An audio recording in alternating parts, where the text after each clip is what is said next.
What's up, you guys? Sean Ross Sapp here. I don't know when this will air. We'll probably release this Saturday.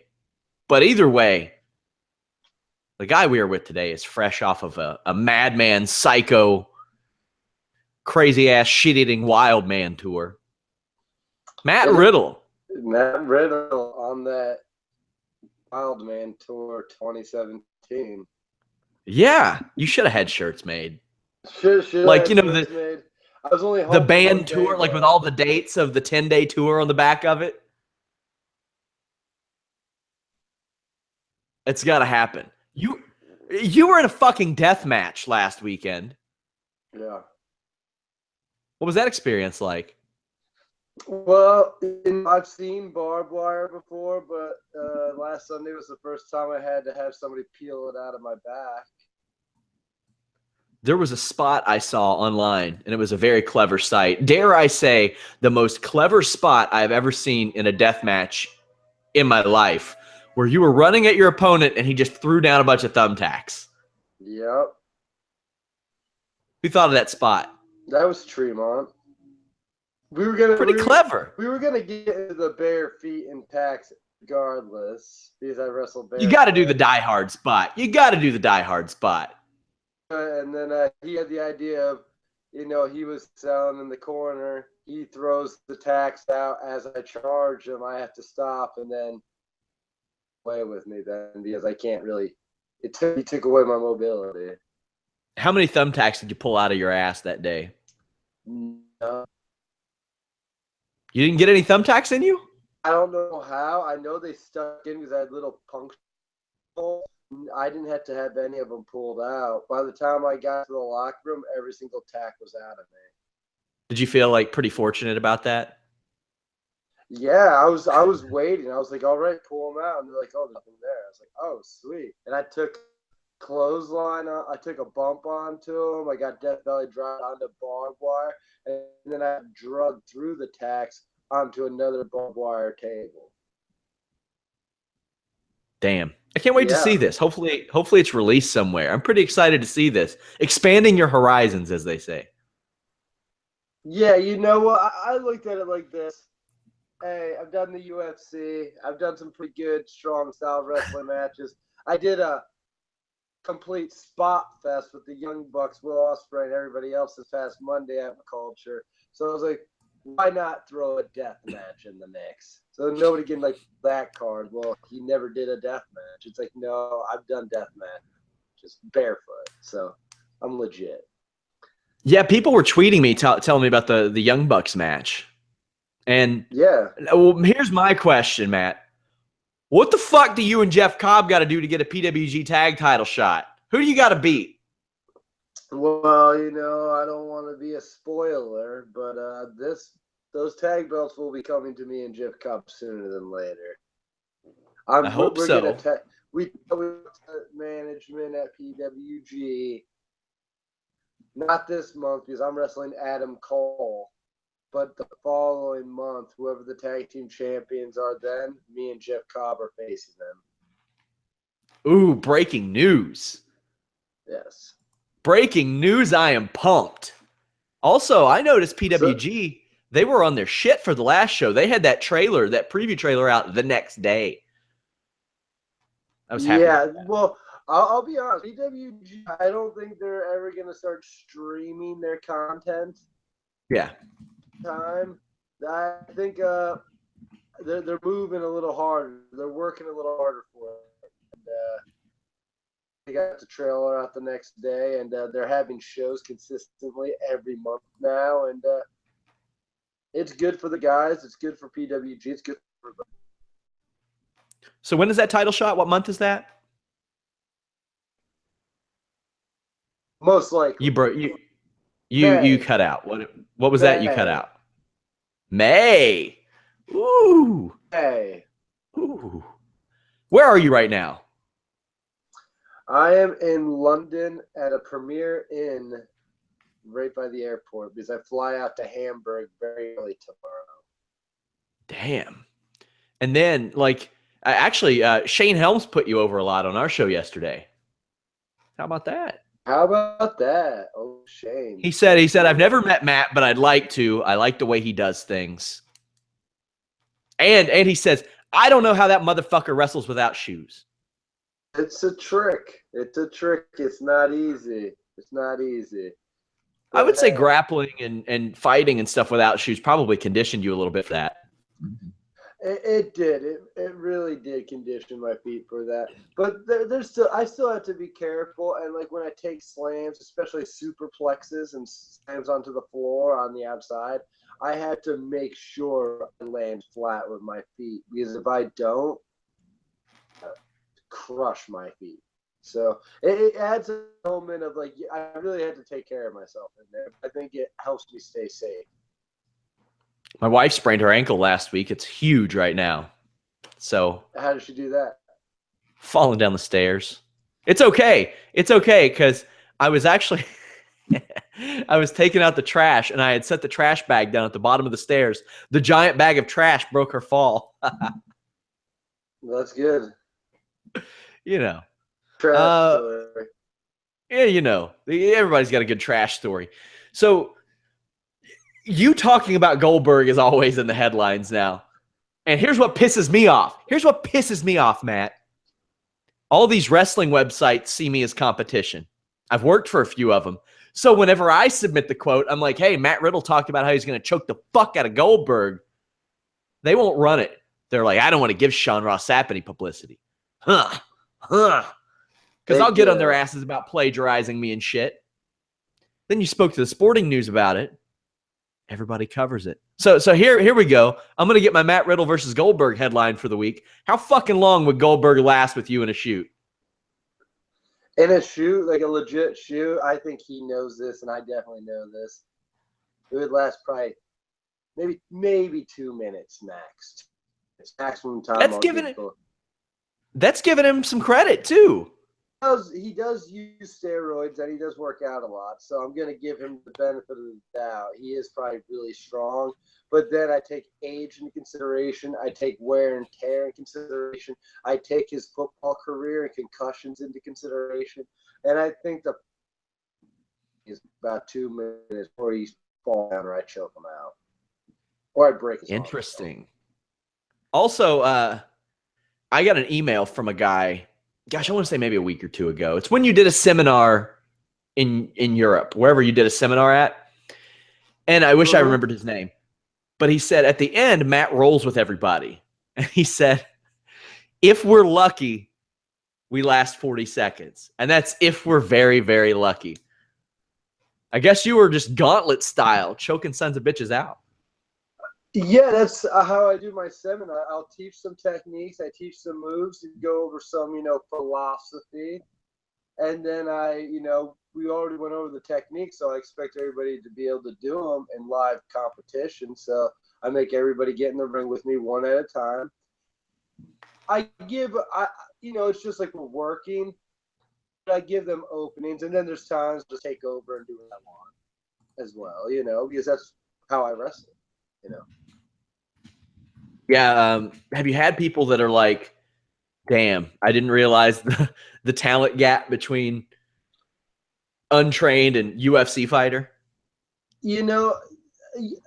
Most people understand the gap, and they can feel the gap instantly. And then there's other people that I think don't realize what danger they're actually in.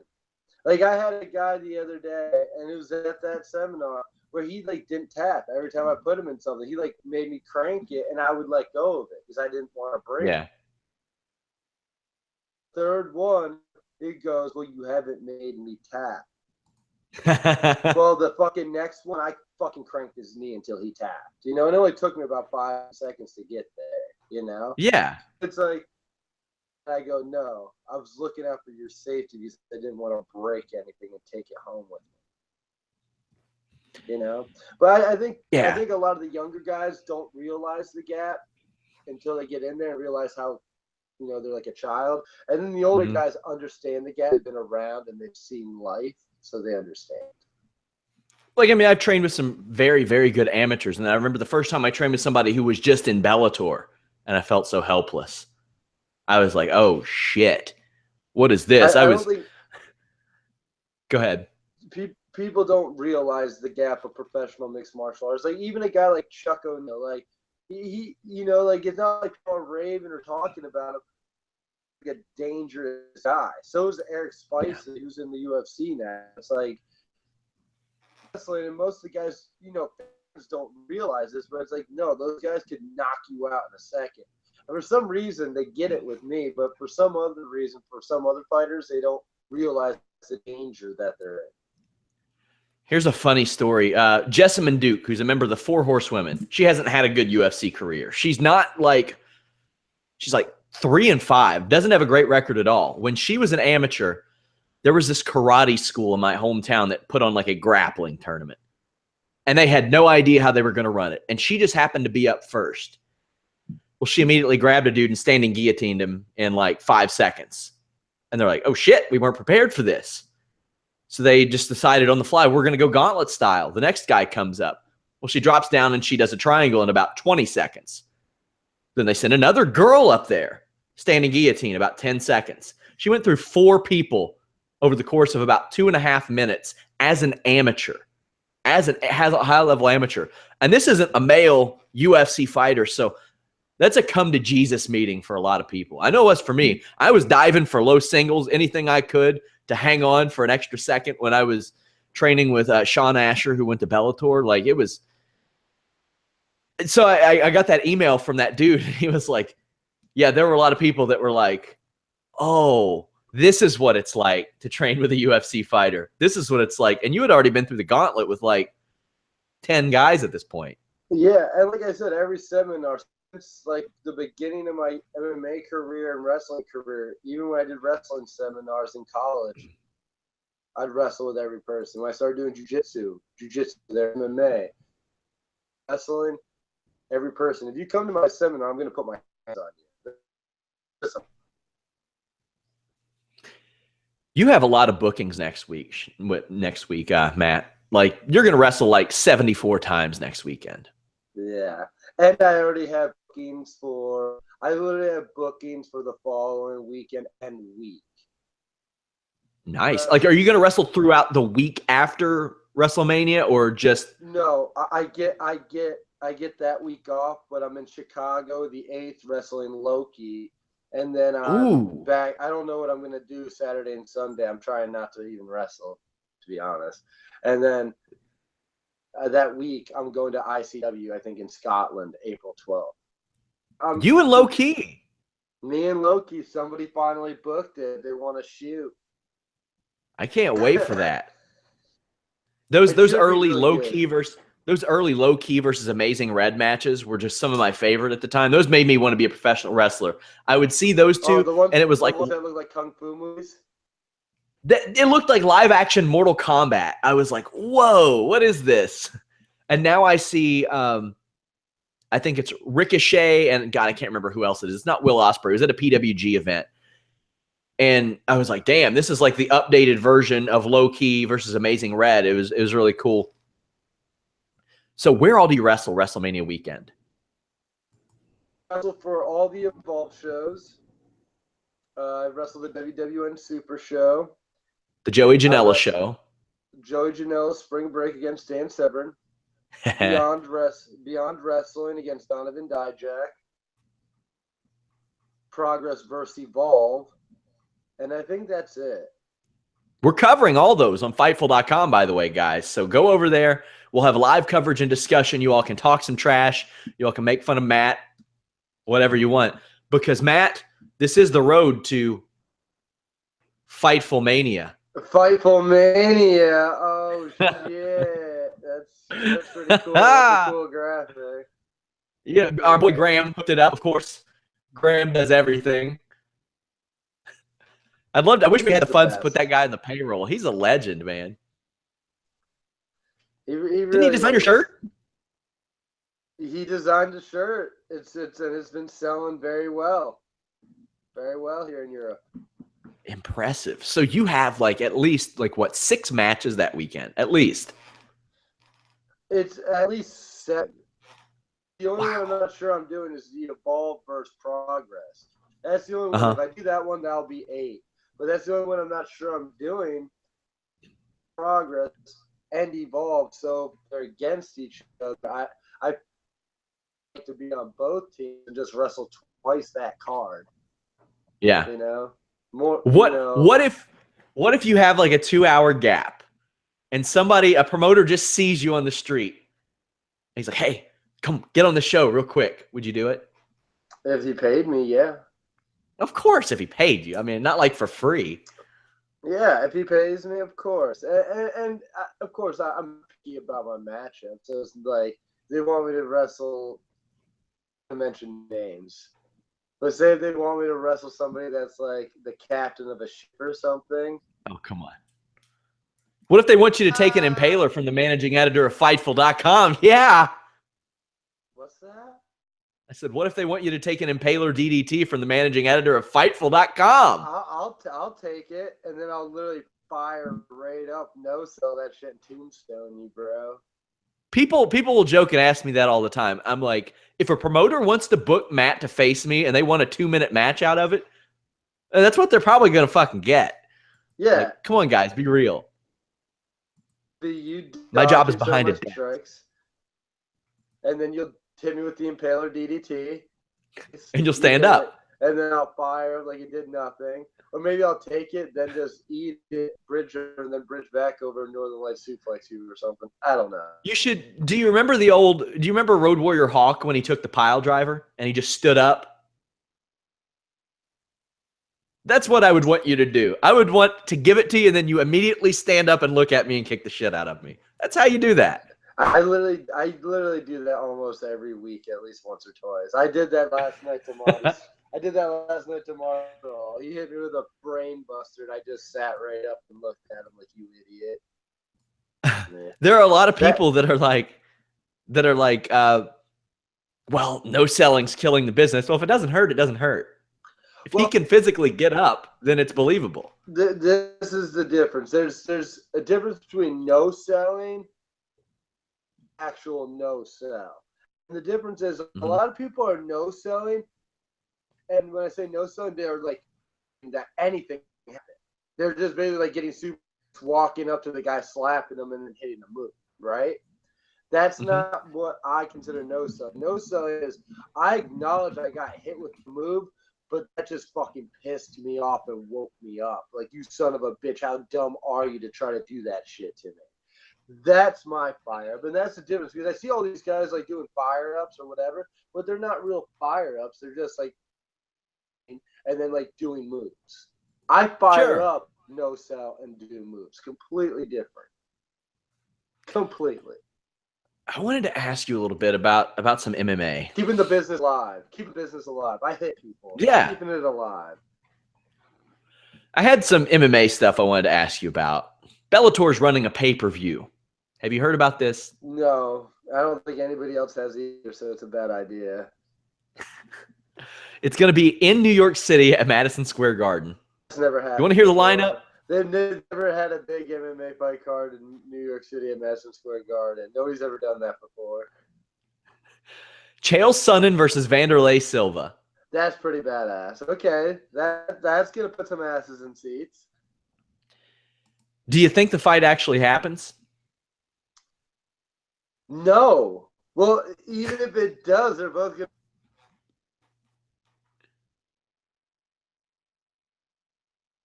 You cut out on me, Matt. Son of a bitch. Matt cut out. I'm going to run down this card for Matt as he rejoins. It is a decent card. Fedor, Matt Mitrione, Lorenz Larkin is fighting. Michael Chandler is fighting. It's an interesting card.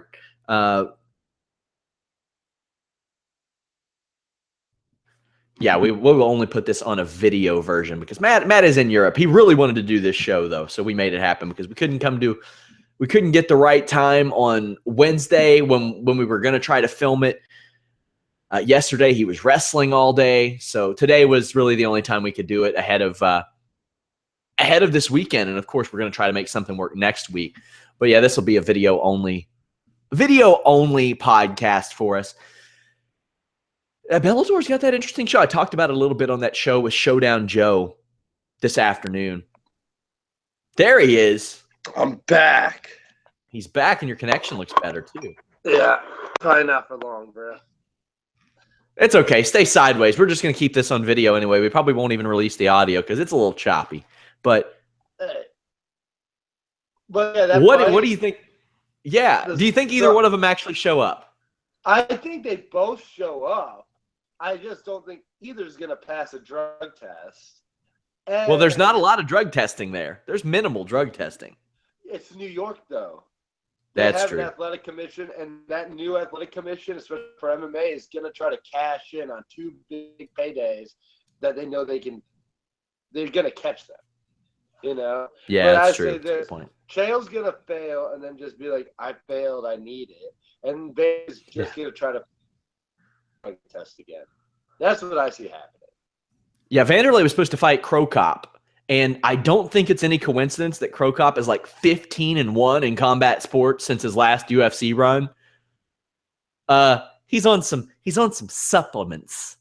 Needless to say. I'll be honest, all those guys from Pride, there's nothing against them, but like they were using their Pride. They went to the UFC. Most of them did not do as well as they did in Pride, let's be honest. Except for like Shogun. And Shogun, honestly, still did really good in Pride comparatively, I think. But he's still doing great in UFC. But when, like, look at Crow Cop, 15-1 since he's been back. Yeah, 15-1 since his last UFC run. And there are some other fights. And they need to and Vanderlei should honestly, like, nothing against him. I like Vanderlei. I love the way he fights. But he should probably go to Japan as well and continue his career there. Well, he was supposed to. He was supposed to fight Crow Cop in Ryzen, and he saw how yoked Crow Cop was and was like, I don't want anything to do with this, and got out. Next fight on the show. I don't blame him. I don't blame him. Crow Cop's literally taken his soul before, so. Yeah.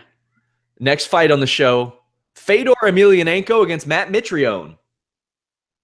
Well, this fight should have happened months ago. On free TV. Yeah.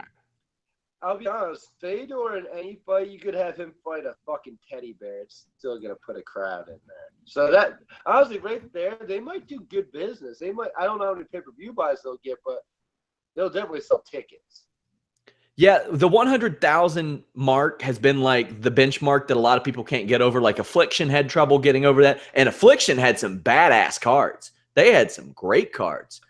And they overpaid a lot of guys too. Yeah, I know. I talked to some of the guys that were overpaid, and I was like, I can't believe you were getting paid that much. Yeah, it was nuts because I remember they disclosed some of the payrolls, and I was like, Jesus Christ, there are guys today that aren't making that kind of money. Dude, example, Mike Pyle made 18 and 18, and he fought. Disrespect to his opponent, but he fought a dude that was not in his caliber, not on his level, and he like literally beat him in like a minute. Same thing with Jay Huron. Jay Huron got paid crazy amounts of money and literally like knocked the dude out in a minute. And it was a dark match. It went too long, so they had to wait till after the main event to fight. They paid Vitor $140,000 to fight on the second fight of the show. It was on the prelims. Stop it. Yeah. Is that when he killed Matt Lindland? No, but Matt Lindland on this same show got paid $300,000. Imagine paying Matt Lindland. No, I wouldn't pay Matt Lindland $300,000 to hand me $300,000 more dollars. See, that's the problem. That's the problem. I'm saying people shouldn't be taken care of, but it's like that's the reason why Affliction went under, and that's why there's not competition against the UFC, because it's stuff like that. Because people demand paydays, and Affliction wasn't smart enough to say no. Ridiculous. Here's another one for you. Ben Rothwell, $250K. I'm not saying they're not. I'm not. They're not worth it, but let's be honest, they're not worth it. Like, yeah, I would look like, how many pay-per-view buys are you going to get me? How many asses do you put in the seats live? How, like, no, none of those guys pull those numbers. The only one that does is Fedor, and he was the main event for a reason. Here is the next fight on the show. Lorenz Larkin versus Douglas Lima for the Bellator Welterweight Championship. Lorenz Larkin got signed by Bellator. I like that they're highlighting some of their younger guys by using the old fossils. Who's the old fossils? The main event? Yeah. I thought you were talking about Douglas Lima. No. Douglas Lima's good. He's really good, but he's been fighting forever. I remember when I was in Bellator for my short amount of time, he was the champ, but then like couldn't end the title because breaking his hand training or whatever, and then like, yeah, it was all confusing. Yeah, he lost the title to Koreshkov, and then he won it back last year. Knocked him out in Israel. Oh, all right. And did Lima sign with the UFC in between or anything? No, that was a different Douglas Lima, I think. It was the one that they had on Tough. Yeah. Wow. Watch, they're going to hire another Matt Riddle. Stop. It couldn't be that hard to find a Matt Riddle. They're very hard to find. Very hard. That's why I go by Sean Ross Sapp, because it's too easy to find Sean Sapps. So I wanted, if people Googled me, wanted them my shit to come up, not some other Sean Sapp. You want your boy to come up. Have you seen that fucking shirt that Jimmy Van had made? What shirt? Oh, God. If you thought the last one was bad, wait till you get a load of this shit. This one was dropped on me, Matt. I didn't create this one, just so you know. I'm going to track it down real quick. Before I do, the last fight on the show, I don't know the guy he's facing. I got to look it up. But Michael Chandler defending his lightweight championship against a guy who's like 7-0. So that's an okay fight. Michael Chandler's the stud. Maybe they're using that to like kind of push him further forward. Yeah, so I mean, there are some interesting fights and stuff, but I wonder if it'll get over that 100,000 mark, like that 100,000 pay-per-view buy mark. Okay, here's this damn shirt. I can't believe this. This is a real thing. I guarantee you out of 5,000 back for one more fight, they go over 100,000. Because if people would probably just tune in because they were like, you might die in the ring again. Yeah, he did die. Well, apparently he still wanted to fight. Like, he still wanted to fight. And Scott Coker. We talked about it. He was still in that fight. He was doing good. No, he wants to fight again, apparently. You know what Scott Coker said about it?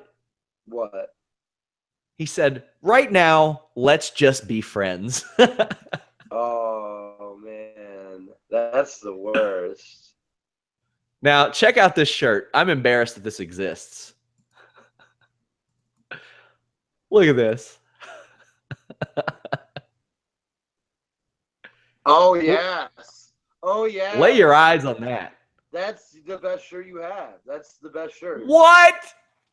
That. Did he pay you to say that? He didn't. But I'm probably going to get one now. Oh, Jesus. He said, well, you don't have to buy one because he claims he's going to send them to all of our podcasters.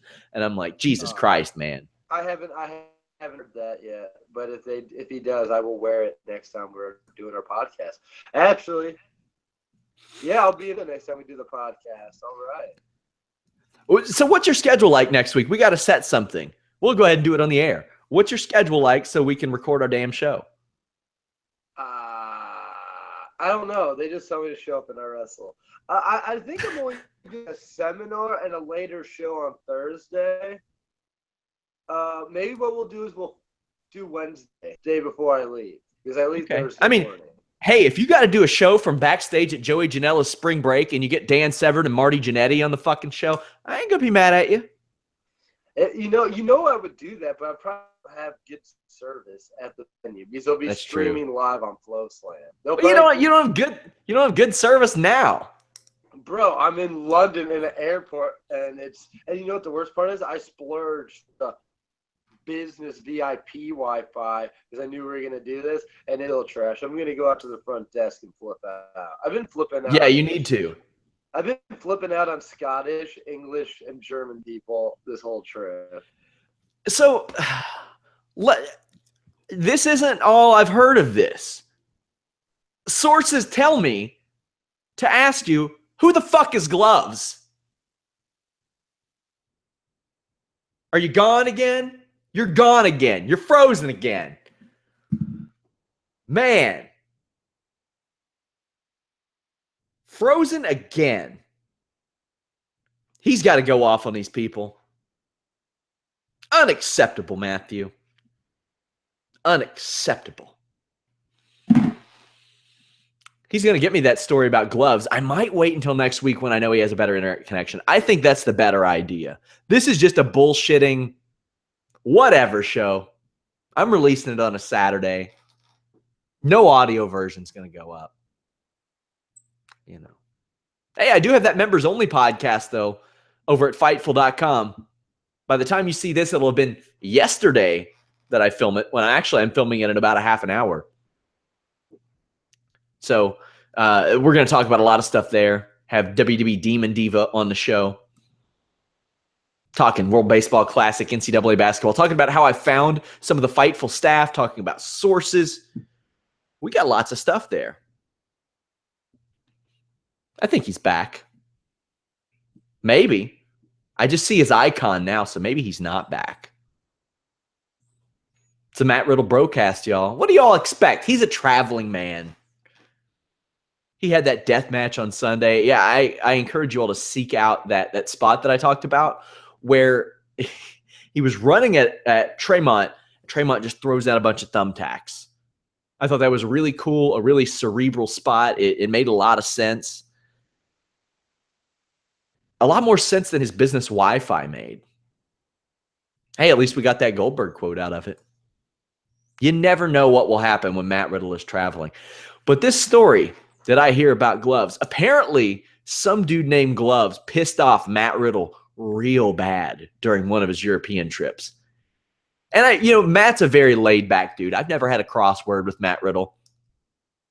And I've agged him on quite a bit. Egged him on, whatever the hell the word is. Not like I'm into English. He's tough to piss off. And apparently old Gloves did the job.